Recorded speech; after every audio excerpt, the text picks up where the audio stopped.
Movie का start China में पुराने टाइम्स में हो रहा है, जहाँ एक किंग एक जर्नल जिनका नाम डिटेक्टिव डी है उनको एक सॉर्ड हैंड ओवर कर रहे हैं। ये सॉर्ड उनके किंगडम के लिए बहुत ज्यादा मीनिंगफुल है और बहुत ही ज्यादा पावरफुल है, जिसे ड्रैगन्स ब्लेड के नाम से भी जाना जाता है। इस सॉर्ड की पावर का अंदाजा इस चीज से लगाया जा सकता है कि ये सॉर्ड दुनिया के किसी भी मैजिक को हरा सकती है। और इस वक्त ये सॉर्ड डिटेक्टिव डी को इसलिए दी जा रही थी क्योंकि उन्होंने अपने किंगडम के साथ साथ किंग की भी जान बचाई थी, इसीलिए ये सॉर्ड उनको गिफ्ट की गई थी, जो कि उनके किंगडम का सबसे बड़ा एसेट थी। पर यही क्वीन डिटेक्टिव डी को वो सॉर्ड देने के हक में नहीं थी, क्योंकि उन्हें लग रहा था कि डिटेक्टिव डी ये सॉर्ड उनके खिलाफ भी इस्तेमाल कर सकता है। पर किंग उनकी एक भी बात नहीं सुनते, क्योंकि किंग को उनके सारे के सारे डर बेवजह लग रहे थे। क्वीन किंग से कहती है कि आपको डिटेक्टिव डी से वो सॉर्ड वापस ले लेनी चाहिए, लेकिन किंग उनकी बात नहीं मानते और कहते हैं कि मैं वो उसे दे चुका हूँ और वो सॉर्ड उसी की हकदार थी। और ये बात सुनकर अब क्वीन चुप हो गई थी, लेकिन वो आराम से बैठने वाली तो बिल्कुल भी नहीं थी, क्योंकि वो इतनी कीमती चीज किसी को देने के हक में बिल्कुल भी नहीं थी। इसीलिए अब रात में वो एक आदमी से मिलती है जिसका नाम यूची है। क्वीन उसे ये टास्क देती है कि आपको डिटेक्टिव डी से वो ड्रैगन्स ब्लेड चुरा कर लानी है। और इसके पीछे उनका प्लान ये था कि अगर डिटेक्टिव डी से वो सॉर्ड गुम जाती है तो किंग उन्हें बहुत बुरी सजा देंगे, जिससे डिटेक्टिव डी का किस्सा खत्म हो जाएगा और वो सॉर्ड दोबारा उनके कैसल में आ जाएगी। पर यही हमें पता चला था कि यूची तो डिटेक्टिव डी का फ्रेंड था और वो उसको मुश्किल में डालना नहीं चाहता था। लेकिन क्वीन ये कहकर यूची को मना लेती है कि अगर तुम मेरा काम करोगे तो मैं डिटेक्टिव डी और उसकी फैमिली की प्रोटेक्शन अपने जिम्मे ले लेती हूँ। और मेरे कहने पर किंग उन्हें कुछ भी नहीं कहेंगे। यहाँ यूची को जो काम दिया गया था वो बहुत ही ज्यादा मुश्किल था, इसीलिए क्वीन ने उसके साथ कुछ और लोगों को भी यहाँ पर बुलाया था। ये लोग एक तरह के मैजिशियंस थे और अपने मैजिक से ही दूसरों से लड़ा करते थे। इनमें से हर आदमी के पास अपनी अपनी ही स्किल्स थी और अब क्वीन के कहने पर वो सारे अपना अपना टैलेंट यूची को दिखाते हैं। जबकि यूची का ये मानना था कि जो क्वीन काम करवा रही है वो बहुत ज्यादा सेंसिटिव है और इसमें उन्हें किसी भी स्ट्रेंजर को इन्वॉल्व नहीं करना चाहिए। यूची क्वीन को समझा रहे थे कि हम लोग स्ट्रेंजर्स पर बिलीव नहीं कर सकते, क्योंकि ऐसा भी तो हो सकता है कि स्ट्रेंजर्स हमारे दुश्मनों से मिले हों और वो भी सॉर्ड लेने की ही कोशिश कर रहे हों। पर यहाँ क्वीन यूची से ये कहती है कि तुम टेंशन ना लो। टेंशन इस बात की है कि डिटेक्टिव डी एक बहुत ही बहादुर इंसान है और साथ ही वो बहुत ज्यादा इंटेलिजेंट भी है। उसे पकड़ना या उसकी सॉर्ड चोरी करना कोई आसान काम नहीं है और तुम अकेले की नहीं कर पाओगे, इसीलिए मैंने इनको तुम्हारी हेल्प के लिए बुलाया है और ये तुम्हारी कमांड के अंदर काम करेंगे। इसी ग्रुप के अंदर हम अब एक लड़की को भी देख रहे थे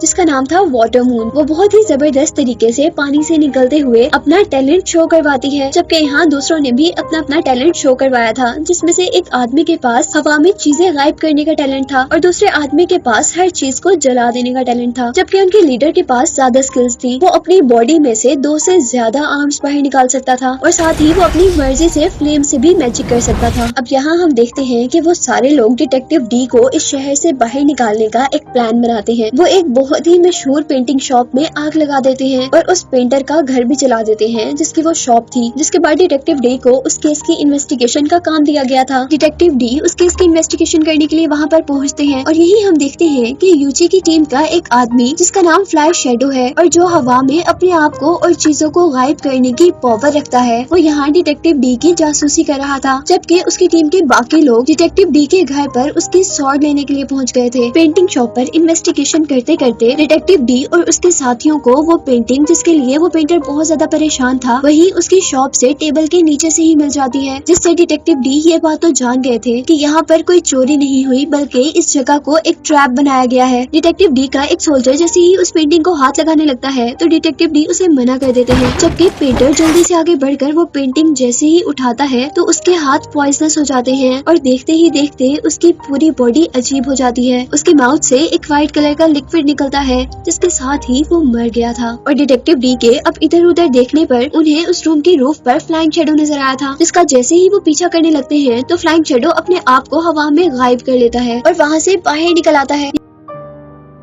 यहाँ फ्लाइंग शैडो एक बांस के बने हुए टॉवर के ऊपर ऊपर जा रहा था और डिटेक्टिव डी भी उसका पीछा कर रहे थे। और जैसे ही फ्लाइंग शैडो अब वहाँ से जंप करता है तो डिटेक्टिव डी को वहाँ पर एक बहुत बड़ा सा पॉट नजर आया था। डिटेक्टिव डी समझ गए थे कि ये पॉट कोई डेकोरेशन नहीं है, बल्कि इस पॉट के अंदर कुछ ना कुछ गलत जरूर है, इसलिए वो वहाँ से ऑपोजिट साइड पर जंप कर देते हैं और अपने सारे सोल्जर्स को भी वहाँ से दूर होने का कहते हैं। और जैसे ही वो लोग दूर हुए थे तो वो पॉट वाकई में फट गया था, जिसके अंदर बहुत सारा पॉइजन था। यही दूसरी तरफ वाटर वाटर मून और अजीब सी शक्ल वाला वो फायर मैजिशियन डिटेक्टिव डी के घर पर देखे जा रहे थे, जहाँ अंदर जाने पर उन्हें एक पजल नजर आती है जिसे सॉल्व करने के बाद ही वो आगे बढ़ सकते थे। वाटर मून किसी न किसी तरह उस पजल को सॉल्व कर लेती है और अब आखिर वो एक बॉक्स तक पहुँची थी, जिसको खोलने पर फाइनली अब उनके सामने सॉर्ड थी। वाटर मून जैसे ही उस सॉर्ड को उठाती है तो असल में वो भी एक सॉर्ड नहीं थी, बल्कि वो तो एक ट्रैप था, क्योंकि वहाँ पर सॉर्ड की डुप्लीकेट रखी हुई थी, जिसको उठाने पर ऑटोमेटिकली वहाँ पर बहुत सारे वॉल्स टूट जाते हैं, जिनकी जोरदार आवाज से सारे के सारे सोल्जर्स अलर्ट हो गए थे। वाटर मून और वो फायर मैजिशियन वहाँ से भागने ही वाले थे कि तभी छत से उनके ऊपर एक ट्रैप गिर जाता है, जिसके अंदर वो फंस जाते हैं। पर सोल्जर्स के वहाँ पहुँचने से पहले फायर मैजिशियन ने उस ट्रैप को जलाकर वो दोनों वहाँ से भाग गए थे। यही दूसरी तरफ हम दोबारा यूची को देख रहे थे, जो कि डिटेक्टिव डी का पीछा करते करते अब फ्लाइंग शैडो पर गुस्सा कर रहे थे, क्योंकि फ्लाइंग शैडो ने डिटेक्टिव डी को मारने की कोशिश की थी। और यहाँ यूची को ये भी पता चल गया था कि वो चारों यूची के साथ नहीं हैं, बल्कि वो किसी न किसी तरह डिटेक्टिव डी को मारना चाहते हैं। पर अभी इन सारी बातों की मिस्ट्री नहीं खुली और नेक्स्ट डे अब हम उन सबको क्वीन के सामने देख रहे थे, जहाँ वो सबके सब मिशन पूरा ना होने पर बहुत ज्यादा शर्मिंदा थे और क्वीन उन पर गुस्सा कर रही थी कि वो इतने टैलेंटेड होकर भी सिर्फ एक आदमी को हराकर वो सॉर्ड हासिल नहीं कर पाए थे। और अब यहाँ पर क्वीन ने कमांड शिप यूची से ले ली थी, जिसके बाद कमांड शिप अब तियान के हाथ में थी, जो कि वो मैजिशियन था जिसके बहुत से मैजिकल हैंड्स थे और वो फ्लेम से भी मैजिक किया करता था। रात में अब दोबारा हम क्वीन को देखते हैं, जो कि यूची के साथ एक जेल के अंदर गई थी और हमें पता चला था कि क्वीन यहाँ पर एक आदमी से मिलती है और यहाँ हम पर रिवील हुआ था कि जेल में जो भी आदमी वो क्वीन के लिए बहुत इंपॉर्टेंट है और क्वीन उसी के मशवरों के अकॉर्डिंग काम करती है और उसी ने क्वीन को ड्रैगन्स ब्लेड डिटेक्टिव डी से वापस लेने पर आमादा किया था। और यहाँ वो आदमी क्वीन को मशवरा दे रहा था कि अब तुम्हें डिटेक्टिव डी को मरवा देना चाहिए ताकि वो सॉर्ड दोबारा तुम्हारे कैसल में आ जाए। जबकि अगली सुबह हम देखते हैं कि यूची अपने फ्रेंड डिटेक्टिव डी से मिलने उसके घर पर जाता है, जहाँ डिटेक्टिव डी उसके कुछ भी कहने से पहले ही उसे कहते हैं कि मैं जानता हूँ कि इन सब चीजों के पीछे क्वीन है। और यहाँ अब डिटेक्टिव डी यूची को एक पेपर देते हैं जिसके अंदर एक पजल थी, जिसकी मिस्ट्री सॉल्व करने पर उन्हें ड्रैगन्स ब्लेड का पता चल जाना था। साथ ही यूची से डिटेक्टिव डी ये भी कह रहे थे कि हमारे किंगडम में एक बहुत बड़ी मुसीबत आने वाली है, जिसका सामना हम दोनों को करना होगा। जिसके बाद हमें मूवी में बताया जा रहा कि डिटेक्टिव डी अंडरग्राउंड हो चुके थे, लेकिन जाते जाते डिटेक्टिव डी ये भी जानते थे कि उनका जरूर कोई ना कोई पीछा करेगा और जरूर लोग उनके सॉर्ड को भी चुराने की कोशिश करेंगे। जबकि यहीं पर हम वाटर मून नाम की लड़की को डिटेक्टिव डी के असिस्टेंट की जासूसी करते हुए देखते हैं। यहाँ डिटेक्टिव डी का असिस्टेंट जब एक बाजार से गुजर रहा था तो उसे बाजार में एक सिंबल नजर आया था, जिसे देखते ही उसने आईज क्लोज कर ली थी और ऐसा लग रहा था जैसे किसी ने उसे हिप्नोटाइज करना शुरू कर दिया हो। लेकिन उससे पहले कि वो पूरी तरह हिप्नोटाइज होता, यहाँ पर एक आदमी आकर उसे बचा लेता है और ये आदमी कोई और नहीं बल्कि डिटेक्टिव डी ही थे, जो कि अपना रूप बदल कर यहाँ पर आए थे। और अब नेक्स्ट सीन में हमें एक मिस्टीरियस आदमी को दिखाया जा रहा था, जिसके इर्द गिर्द बहुत सी रिचुअल से रिलेटेड चीजें थी, यानी जादू से रिलेटेड चीजें थी। और इस आदमी के बारे में हमें ये पता चल रहा था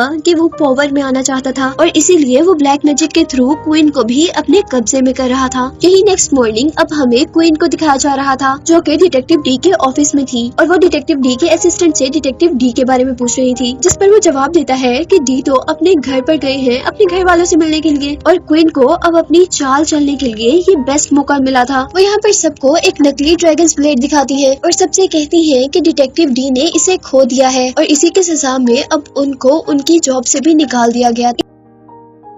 इन्हीं सारी बातों के बारे में अब डिटेक्टिव डी का असिस्टेंट उन्हें ये सारी बातें बताने के लिए जा रहा था, जबकि वाटर मून उसका पीछा कर रही थी, लेकिन वो भी डिटेक्टिव डी का असिस्टेंट था, इसलिए वो उस लड़की को चकमा देकर अब डिटेक्टिव डी तक पहुंचता है और उसे वहाँ की सारी स्टोरी सुनाता है। और यहीं पर अब दोबारा हमें वो सिंबल दिखाया जा रहा था, जिसको देखने से डिटेक्टिव डी का असिस्टेंट पहले भी एक मर्तबा हिप्नोटाइज हो चुका था और यहाँ हमें इस सिंबल के पीछे की कहानी पता चली थी। असल में ये सिंबल इंडिया से आया था और लोग इस सिंबल की पूजा करते हैं। जो लोग इस सिंबल को मानते हैं वो लोग बहुत खतरनाक हैं और वो लोग इसी सिंबल के जरिए लोगों के माइंड को कंट्रोल भी कर सकते थे, यानी हिप्नोटाइज करते थे। हमें पता चला था कि इस सिंबल का जो लॉर्ड था वो एक डीमन था, लेकिन उसने इस किंगडम को बचाने में हेल्प की थी, इसलिए इससे पहले किंग ने इस आदमी को अपने साथ रख लिया था, जिसको विंड वॉरियर के नाम से जाना जाता था। पर जैसे जैसे वो वक्त गुजरता रहा, वहाँ के किंग को विंड वॉरियर से खतरा हो रहा था, इसीलिए उन्होंने विंड वॉरियर को एक जेल में बंद करवा दिया था। और यहाँ हम पर रिवील हुआ था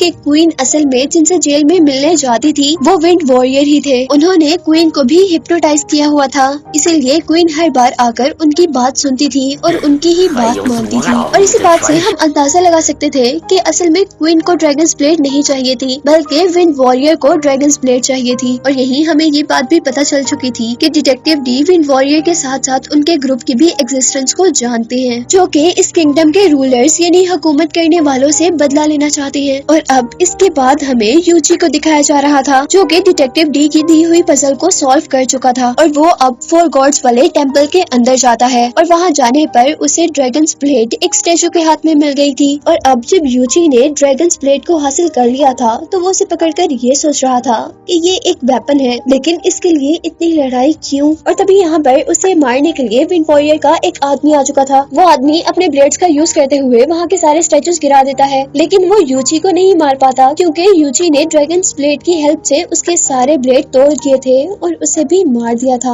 और उस मैजिक को खत्म करने के बाद यूची को अंदाजा हुआ था कि ये स्वॉर्ड कितनी पावरफुल है। अब यूची को वो स्वॉर्ड मिल चुकी थी, इसीलिए वो क्वीन के पास पैलेस में जाकर वो स्वॉर्ड उन्हें देना चाहता था। लेकिन उसे ये भी डर लग रहा था कि शायद स्वॉर्ड मिलने के बाद क्वीन अपने प्रॉमिस से मुकर न जाए और शायद वो उसके फ्रेंड डिटेक्टिव डी को मार ही न दे। लेकिन वहाँ जाने पर वो ये सुनकर शॉक हो गया था कि क्वीन ने डिटेक्टिव डी को हटाकर टियान, जो कि एक मैजिशियन है, उसे वहाँ का जर्नल बना दिया था। और अब वो उसको किंग से मिलवाना भी चाहती थी, क्योंकि क्वीन चाहती थी कि किंग देखे कि ये लोग कितने टैलेंटेड और पावरफुल हैं और पुराने लोगों की जगह वो इन्हीं को अपने इंपीरियर का एक पार्ट बनाए। जिसके बाद हम उन सब लोगों को किंग के सामने देख रहे थे, जहाँ टियान अपने बहुत से बाजुओं का यूज कर अपने करीब इर्द गिर्द एक तूफान बनाता है, जबकि यहाँ पर फायर मैजिशियन ने अपने बहुत से वेपन्स का यूज करते हुए उस क्लाउड में लाइटनिंग पैदा की थी। अब जैसे जैसे टियान अपना शो दिखा रहा था, अचानक उसका सारा मैजिक उसके कंट्रोल से बाहर हो गया था और जो स्टॉर्म या डार्क क्लाउड उसने अपने मैजिक से बनाया था वो बहुत बड़ा हो चुका था, जिसकी वजह से वहाँ पर हर चीज डार्क हो गई थी। वो लोग इस सारी सिचुएशन से एक मर्तबा परेशान हो चुके थे। वो सोच रहे थे कि ये क्या हो गया है। और तभी उनके सामने एक स्टैचू, जो कि गॉड का स्टैचू था, वो हिलने लगा था और फिर वो स्टैचू सभी लोगों की आंखों के सामने एक ड्रैगन में चेंज हो चुका था। वो ड्रैगन गुस्से से चिल्लाने के बाद अपने मुंह से बहुत सारी आग निकालता है, जिसकी वजह से सारे लोग डरकर वहाँ से भागने लग जाते हैं। जिसके बाद हम देखते हैं कि अब उस ड्रैगन ने फायर मैजिशियन को ही अपनी फायर से जलाकर राख में बदल दिया था, जबकि उसके साथ का दूसरा मैजिशियन, जो कि हर चीज को हवा में गायब कर सकता था, वो उस ड्रैगन को देखते हुए अपने आप को ही वहाँ से गायब कर हवा में उड़ा लेता है। लेकिन वो ड्रैगन भी बहुत होशियार था, जिसने उस मैजिशियन को हवा में से ही पकड़ लिया था। और अब एक ही वक्त में वो पूरा का पूरा आदमी उस ड्रैगन के पेट के अंदर था। जिसके बाद वो ड्रैगन जल्दी से सीलिंग को तोड़ते हुए वहाँ से भाग गया था। अब यूची ये देखते हुए जल्दी से एक और बिल्डिंग तक आया था कि कोई आदमी गार्ड्स को मार रहा है, लेकिन जैसे ही वो गार्ड्स को बचाने के लिए गार्ड्स तक पहुंचा था तो ये देख के हैरान हो गया था कि गार्ड्स को मारने वाला आदमी बिल्कुल उसका हमशक्ल है।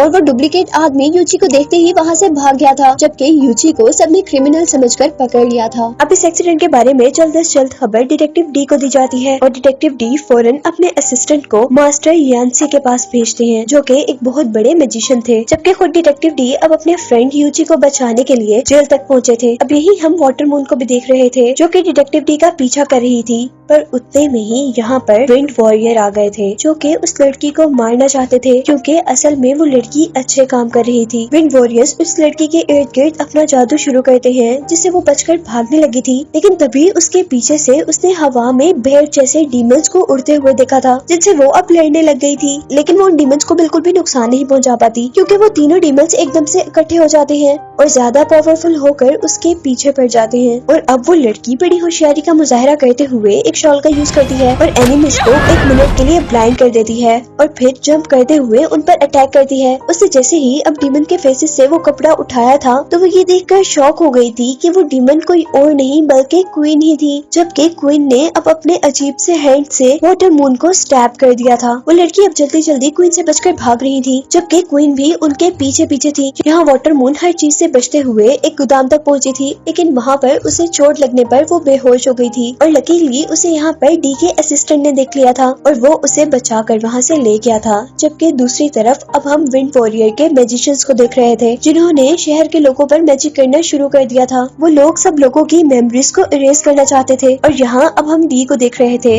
जिसने यूची को बचा लिया था और अब वो यूची को बता रहे थे कि क्वीन जरूर खतरे में है। अब उन लोगों को क्वीन को विंड वॉरियर से बचाना चाहिए जो कि बहुत बड़ा और ताकतवर मैजिशियन है। और अब आखिरकार वो क्वीन को एक सीक्रेट केव में ढूंढने में कामयाब हो ही गए थे जहाँ क्वीन अपनी इमेजिनेशन से बात कर रही थी। और यहाँ उन सबके साथ साथ हम पर भी ये रिवील हुआ था कि असल दुनिया में जो क्वीन नजर आ रही थी वो क्वीन नहीं बल्कि क्वीन का कोई डुप्लीकेट था। असल क्वीन को तो उन्होंने हिप्नोटाइज कर यहाँ पर रखा हुआ था और क्वीन के जरिए ही वो विंड वॉरियर वो सबसे बड़ा डीमन वहाँ से बचकर भाग चुका था। यहाँ हम डी के असिस्टेंट को देख रहे थे जो कि डी की बताई हुई जगह पर पहुँचा था पर यहाँ उसे कुछ भी नजर नहीं आ रहा था सिवाय जगह जगह पत्थरों की बनी हुई चीजों के। पर तभी एक बहुत बड़ा व्हाइट गोरिल्ला जंप करते हुए उसके पीछे आकर खड़ा हो जाता है और उसे खामोश रहने को कहता है। और असिस्टेंट के देखते ही देखते वो गोरिल्ला अब एक इल्यूजन में चेंज हो गया था और अब उसे ऐसा फील हो रहा था कि वो एक दरिया के अंदर है जहाँ पर फिशेस उसके साथ बातें कर रही हैं। और यहाँ वो फिश कहती है कि आप मास्टर यांसी से जल्दी नहीं मिल सकते क्योंकि मास्टर यांसी से मिलने के लिए आपको ये मैजिक और समझने की जरूरत है। और उसके ये कहते साथ ही वो इल्यूजन खत्म हो जाता है और अचानक अब वो असिस्टेंट दोबारा गोरिल्ला की बैग पर था और गोरिल्ला उसे उस जगह से यानी उस जंगल से बाहर छोड़ आया जहाँ पर वो मास्टर यांसी से मिलने आया था। और ये दूसरी तरफ हम डिटेक्टिव डी को देख रहे थे जो कि क्वीन को बचाकर दोबारा कैसल तक ले आया था। और यहाँ हम डिटेक्टिव डी को उसके असिस्टेंट ने एक पेपर दिया था जो पेपर उसे व्हाइट गोरिल्ला ने दिया था और उसके अकॉर्डिंग वो मास्टर यांसी का कोई मैसेज था। और इस दौरान वो लोग ये बात नहीं जानते थे कि विंड वॉरियर उन पर दोबारा अटैक करने की तैयारी कर रहा था जिस हमले के लिए उसने इंफॉर्मेशन फायर मैजिशियन से इकट्ठी की थी।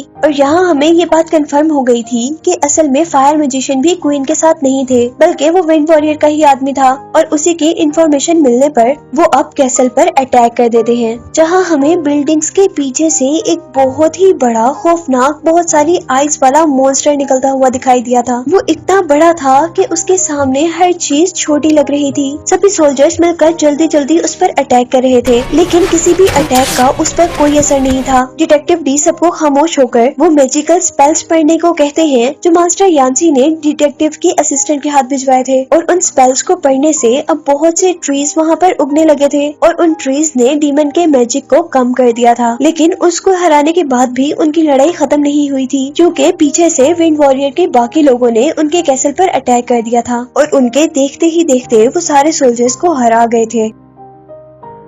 डिटेक्टिव डी यहाँ पर बहुत ही होशियारी से काम लेते हैं और सबको प्लान बी यूज करने का कहते हैं जिसके लिए उनका असिस्टेंट एक बहुत बड़ी बेल बजाता है और हम बहुत सारे घोड़ों पर सवार सोल्जर्स को कैसल की तरफ आते हुए देखते हैं। पर इससे पहले कि वो सोल्जर्स विंड वॉरियर के लोगों पर अटैक कर पाते हम विंड वॉरियर को खुद ही बिल्डिंग के रूफ टॉप पर खड़े हुए देखते हैं जहाँ से वो अपना खास मैजिक शुरू करते हैं जिसकी वजह से सारे के सारे सोल्जर्स एक ही टाइम में हिप्नोटाइज हो गए थे। उनको फील हो रहा था कि जहाँ पर वो जाने लगे हैं वहाँ से एक बहुत बड़ा मॉन्स्टर बाहर निकल रहा है। और विंड वॉरियर के लोग उन सोल्जर्स पर जिन एरोज से अटैक कर रहे थे सोल्जर्स को वो एरोज कोई ना कोई क्रिएचर लग रहे थे और इसी वजह से वो सारे के सारे सोल्जर्स हार जाते हैं। और डिटेक्टिव डी इन सारी चीजों से परेशान होते हुए जल्दी से ड्रैगन्स ब्लेड को लेकर ग्राउंड में आए थे और उस ड्रैगन्स ब्लेड ने कुछ ही सेकेंड्स में विंड वॉरियर का सारा मैजिक खत्म कर दिया था। और यहाँ हमें पता चला था कि वो सारे फौजी भी अभी तक बिल्कुल ठीक थे और विंड वॉरियर का मैजिक खत्म होने से सारे सोल्जर्स रीयूनाइट कर जाते हैं। यहाँ डिटेक्टिव डी विंड वॉरियर से कहते हैं कि तुम हार मान जाओ लेकिन वो तो हार मानने वाला बिल्कुल नहीं था क्योंकि उसी दौरान उसके एक आदमी ने अब डिटेक्टिव डी के ही पाँव में रस्सी डाल उन्हें हवा में उल्टा लटका दिया था जबकि दूसरी तरफ उनके बाकी साथी अब मॉन्स्टर में चेंज होते हुए सोल्जर्स पर अटैक कर रहे थे। यहाँ डिटेक्टिव डी का जो वेपन नीचे गिर गया था उनका असिस्टेंट जल्दी से वो वेपन उठाता है और अपनी जान बचाने के लिए वहाँ से भागता है। और इससे पहले कि वो भाग पाता विंड वॉरियर अपना मैजिक दोबारा शुरू करते हैं जिसकी वजह से अब दोबारा बहुत बड़ा मॉन्स्टर वहीं पीछे से अपीयर होता है जिसने डिटेक्टिव डी को किसी डॉल की तरह अपने हाथ में उल्टा पकड़ा हुआ था। वो डिटेक्टिव डी को खाने ही वाला था